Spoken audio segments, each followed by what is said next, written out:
The deadly crash involving the University of Mount Union's wrestling team and a snowplow. The university's planning a memorial to honor the wrestling team's trainer, Dan Gorman, who died in that crash. The Ohio State Highway Patrol says the bus tried to pass and the plow's blades tore into the left side of the bus. This tragedy is adding to concerns over bus safety and the need for more passenger protection. Kristen Severance with the Ohio News Network is live with more. Chris? Lee, 12,000 people were killed or injured in bus crashes in 2009. Those are the latest statistics according to the National Highway Traffic Safety Administration.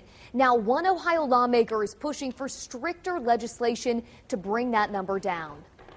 The small Mount Union University campus is still mourning the death of athletic trainer Dan Gorman after a bus carrying the wrestling team crashed Tuesday. The bus had ran into a snowplow, and I heard numerous people were saying that the windows were broke out. I know that a lot of people here are taking it real personally.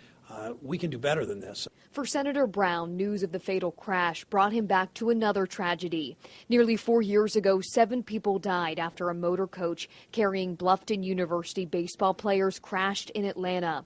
The crash prompted Brown to introduce the Motor Coach Safety Act. Make sure these buses have seat belts, that they have anti-ejection glass, that they have crush-proof roofs on the bus, so if it turns over, there's not the kind of injury and death that has happened in some of these bus crashes. The measure was blocked in the Senate. Now Brown plans to reintroduce it. We're going to introduce the bill again anyway because it's a national problem and it's happened in too many states. A problem that students say has happened before at Mount Union.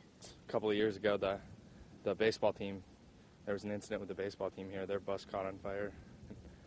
It's been quite a rough day. Officials say no one was injured in that incident, but Tuesday's tragedy is a sad reminder for Senator Brown that something needs done. Too many cases, people have died, have been critically injured when they don't need to be.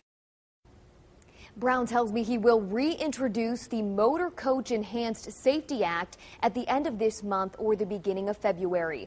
Live in the studio tonight, I'm Kristen Severance, the Ohio News Network.